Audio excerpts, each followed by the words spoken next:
Hola mi gente, bienvenidos a la table de mariage. Je suis Maria Sanz et aujourd'hui dans mon émission, je vous propose un voyage dans la région de Valence, de Valencia, en Espagne. On va se faire un des repas préférés de mon père. Mais qui dit Valencia dit les oranges de Valence. Donc ça, ce ne sont pas des oranges de Valence, mais on va se faire el agua de Valencia. Donc là, je le dis avec l'accent espagnol.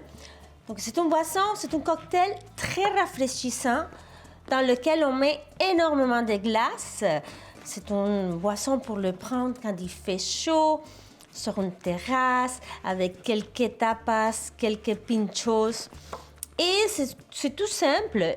Évidemment, je vais le faire avec la petite touche québécoise avec des produits de chez nous. Je commence par mettre juste deux petites tranches d'orange dans mon verre. Je trouve que la couleur, le bleu-vert avec l'orange, ça va super bien. Tiens, j'ai un autre. Pas de gaspillage ici. Donc, pour réussir notre agua de Valencia, il faut absolument faire notre jus d'orange fraîchement pressé. Bon, vous pouvez tricher si vous voulez l'acheter du commerce, mais moi, je ne ferai jamais ça. Donc, je vais faire moi-même mon jus d'orange pressé minute. C'est un cocktail qui se prête très bien à le faire dans une pichée, comme on ferait un pichet de sangria, une bonne quantité pour partager avec nos convives. Est-ce que j'en ai assez? Je pense que je vais ajouter un petit peu plus de jugo de naranja. Je pense que c'est une des phrases les plus difficiles à dire pour les gens qui commencent à apprendre l'espagnol. Essayez à la maison de dire jugo de naranja. Jugo de naranja. C'est difficile, hein? Mais je suis là pour vous apprendre un peu d'espagnol ici et là, parsemé dans l'émission. Donc, tu sais quoi? Je vais ajouter encore plus de jugo de naranja. Voilà. Je sais que vous pensez probablement que je devrais changer mon presse-jus, mais je suis attachée sentimentalement, donc je le garde. Petit ménage ici. Donc, qu'est-ce qu'on ajoute? On ajoute la vodka. C'est pas un vodka, c'est une vodka normale là, qui se respecte, pas un méga vodka de qualité parce qu'on va la mélanger avec plein de choses. Aussi, dans la thématique jardin, il fait chaud, gin Harding Verde, c'est un gin de chez nous. Donc, gin, vodka. On va mélanger un peu.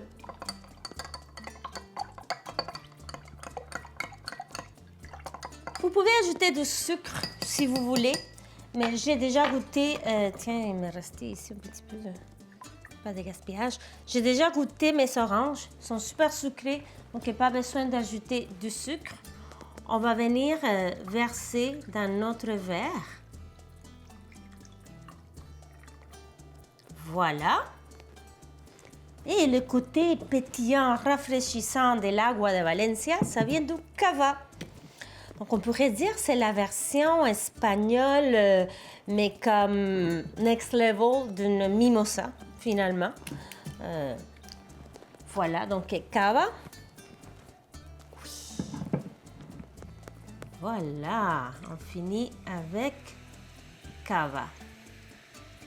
Et voilà. Agua de Valencia à la table de Maria. Salut!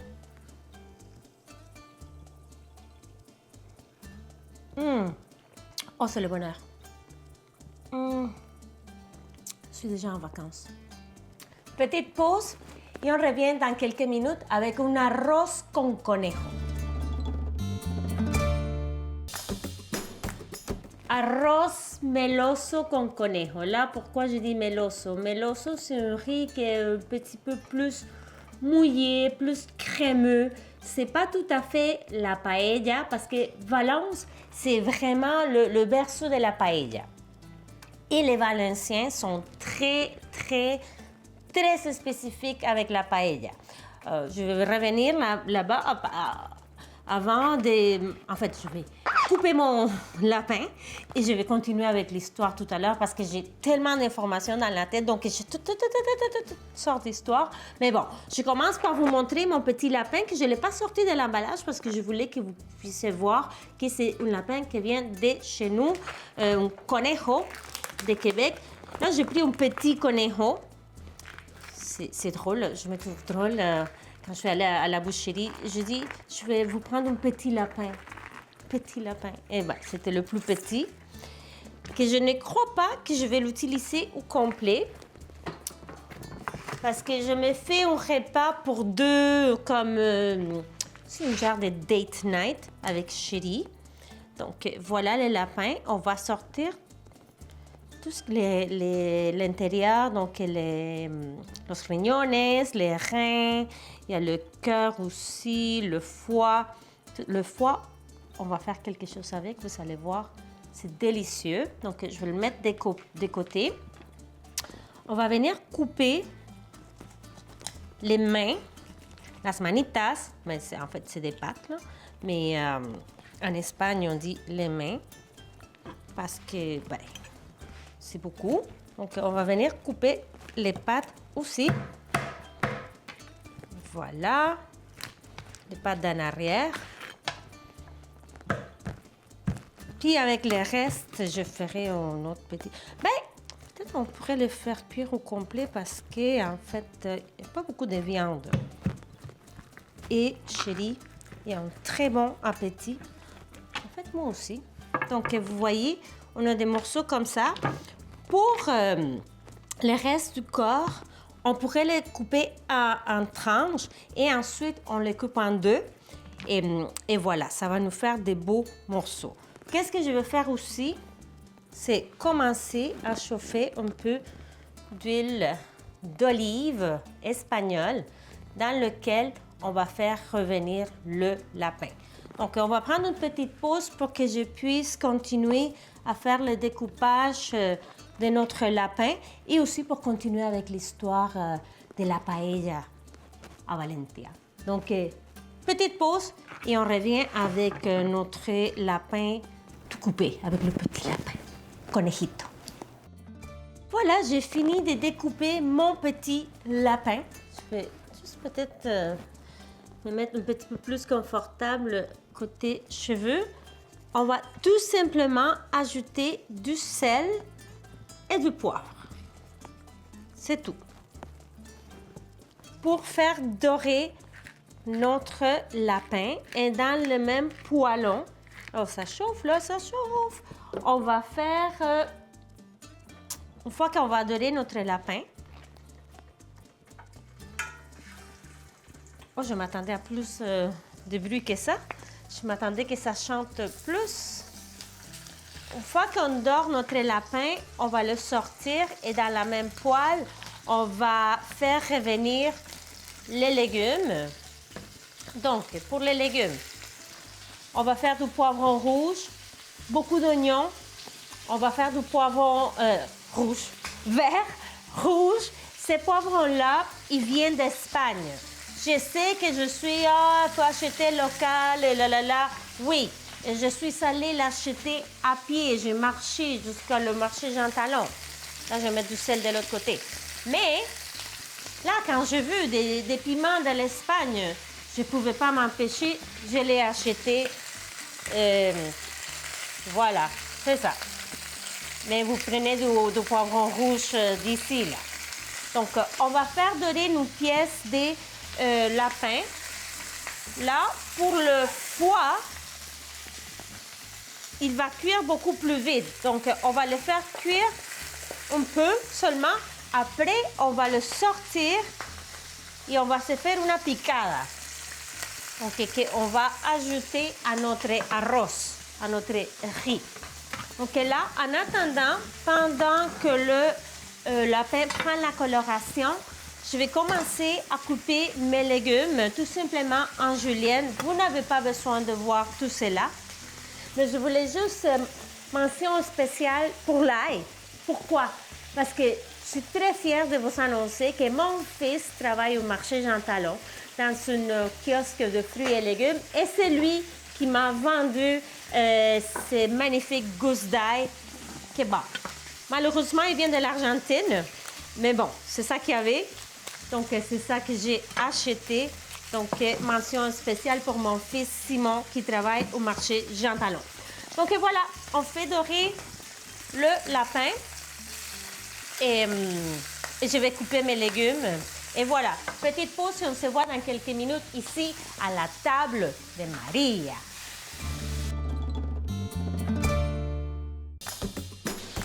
On dirait que le lapin chante. On l'entend, on l'entend. Il est beau. Regardez-moi ça, il est beau comme c'est pas possible. Donc, on va le sortir. On va le mettre de côté. Dans la même poêle, on va venir faire revenir les légumes que j'ai déjà coupés. Vous pouvez les faire en petits dés. Il y a plusieurs écoles. Moi, je préfère voir qu'est-ce qu'il y a dedans. Donc, je veux voir c'est du poivron rouge. Je veux voir que c'est du poivron vert. Je veux voir que c'est des oignons. Donc, on va faire revenir les légumes dans la même poêle et ça commence déjà à décoller un peu. Donc, je vais vous raconter, les gens de Valencia sont très spécifiques avec les paellas. Ils ne veulent pas avoir une paella, en fait, ça n'existe pas. Les paellas dans lesquelles on mélange du poulet, chorizo, des fruits de mer, ça c'est un sacrilège. C'est un sacrilège. C'est quelque chose qu'on voit plus ici ou dans les restaurants touristiques en Espagne. Donc, chaque région de l'Espagne, ouais, il va avoir sa signature paella. Pourquoi? Parce que les Espagnols sont très, très fermes avec le fait qu'on cuisine avec les ingrédients qu'on trouve autour de nous. Donc, si on fait la paella au lapin, c'est parce que c'est les gens de la campagne, los campesinos. Autour d'eux, qu'est-ce qu'il y a? Des lapins. Donc, on utilise le lapin. On utilise les légumes du jardin qui sont disponibles pour nous. Donc, ils ne vont pas venir ajouter des crevettes dans une paella ou lapin. Donc, la vraie paella valenciana, ça soit lapin et poulet ensemble. Quelques fèves qu'on ne trouve pas ici nécessairement, c'est comme les pois mangent un peu vertes. La alcachofa, c'est quoi l'alcachofa déjà? C'est les artichauts, oignons, ail et du safran, sel, poivre et voilà, pas grand chose d'autre. On va venir déglacer avec un bon vin blanc ou avec du Jerez, que c'est le cas aujourd'hui, je vais le faire. Donc, voilà, pas plus compliqué que ça. Donc, je vais sortir mes légumes d'ici. En fait, une petite pause, puis on revient pour la suite parce qu'il y a plein d'autres étapes là. Donc, on se voit dans quelques minutes ici à la table de Maria. J'ai sorti les poivrons rouges, verts et l'oignon. Je n'ai pas ajouté encore l'ail parce que l'ail, c'est un peu belliqueux. Donc, je veux plus qu'il soit brûlé. Ici, j'ajoute des setas ou des champignons que, encore là, j'ai pris qu'est-ce qu'il y avait là. Donc, mais il y en avait d'autres. Mais j'ai pris ce que j'ai trouvé, qui m'a attiré. Parce que c'est ce qu'on a de disponible. Donc, c'est quoi? C'est des têtes de cannelle, puis des shiitake que je vais faire revenir juste un peu. Je veux qu'ils gardent la forme, mais là, ils vont s'enviver de toute la saveur qu'il y a dans la poêle. Donc, Voilà. Juste un peu là, regarde. C'est joli. Ils vont garder la forme. On va se faire la picada. Donc, on prend notre... le foie. On va ajouter de l'ail. Puis du persil. Puis on va venir l'écraser avec notre pilon. Donc ensuite ça, on va l'ajouter dans notre arroz. Donc là, je vais l'écraser là jusqu'à ce que ça devienne une pâte. C'est assez facile. Je vais sortir mes champignons parce que sinon, ils vont brûler. Donc, je vais les mettre ici avec le lapin parce que tous ces beaux mondes-là, ils vont se rencontrer. Et ensuite, je vais ajouter dans ma poêle le tomate frito. Donc là, lui, je l'ai acheté. Mais sinon, qu'est-ce que vous faites là? C'est tout simplement une tomate râpée et vous la faites frire. Ça, c'est très, très espagnol, tomate frito. Ça va donner énormément de goût. Et voilà, je vais fermer ma poêle et je vais venir la déglacer avec un peu de Jerez. En fait, non, pourquoi je la ferme?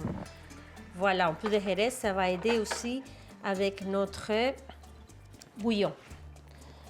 Donc, la base de notre arroz. Petite pause et on se voit dans quelques minutes ici à la table de Maria. J'ai laissé évaporer, je pense, la plupart de l'alcool de notre Jerez. Donc, Jerez, c'est un vin fortifié espagnol fait avec des raisins, avec un processus assez spécifique. Là, j'ajoute une tasse et demie de riz espagnol parce que la région de Valencia, de Valence, c'est là qu'ils font un des meilleurs riz au monde. Ben, ça dépend de quelle sorte de riz vous aimez, là. Mais voilà, c'est emblématique, le riz de Valencia. Donc, il est rond. On pourrait dire qu'il ressemble au riz qu'on utilise pour faire le risotto. Ce n'est pas le même exactement, mais ça ressemble. C'est un riz qui va prendre l'expansion, qui va venir faire comme une éponge, prendre toutes les saveurs, mais il va rester entier et avec un petit peu de croquant, donc il ne va pas se défaire. Donc là, je le fais revenir avec tout le fond de la poêle, notre tomate frito, également le Jerez. Donc là, on va ajouter 4 tasses de bouillon de poulet, que je vous dis la vérité, il n'est pas fait de maison, il est acheté. Mais bon, on est ici en famille, là, donc je vous dis la vérité. Donc c'est du bouillon acheté. Je vais ajouter un petit peu d'une épice que j'adore, mais en fait c'est une épice, c'est des petites filaments, des petites pistules de fleurs, c'est le açafran. Donc un petit peu d'açafran pour venir colorer et donner un goût assez spécifique. Là, j'ajoute mes légumes. Ben, j'ajoute tout ce qu'on a fait revenir auparavant. Puis, on va essayer de les parsemer autour de la poêle. Donc, aussi champignons. Puis là, je vais essayer de placer tout le morceau des lapins également. Puis la picada, oh la picada, ça là, c'est trop bon. Juste ça là, avec ça, on peut se faire un tapa. Dans le sens qu'on prend la petite, c'est comme une pâté,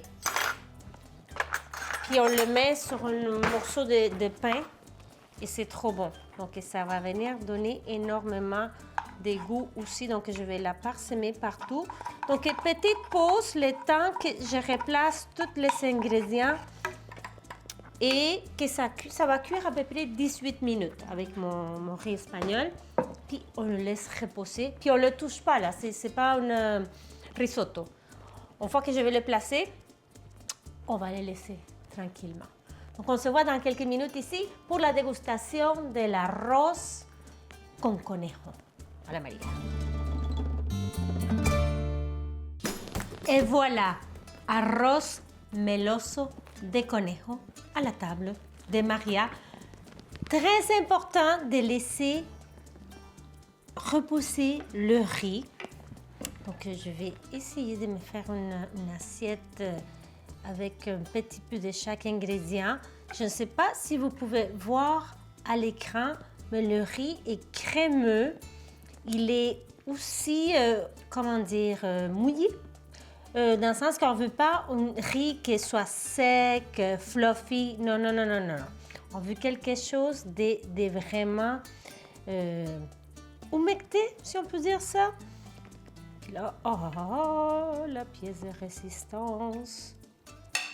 Puis je vais le parsemer avec un peu de perejil fresco, donc un peu de persil. Et voilà, j'espère que ce petit voyage, le temps d'une demi-heure, je vous ai amené à Valencia, en Espagne, donc une partie de mon héritage. Je ne sais pas, je le dis parfois ici, mais si mon père était espagnol. Donc oui, je suis vénézuélienne, je suis née au Venezuela, mais l'Espagne reste pour moi quelque chose de très précieux dans mon cœur.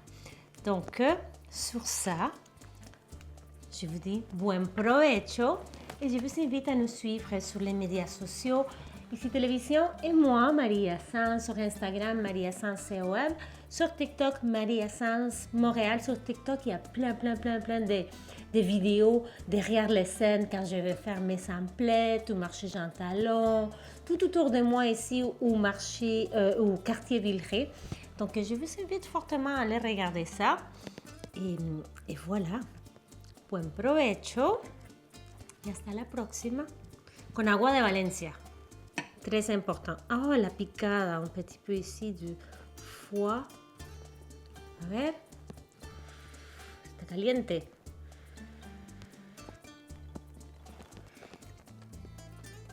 Oh.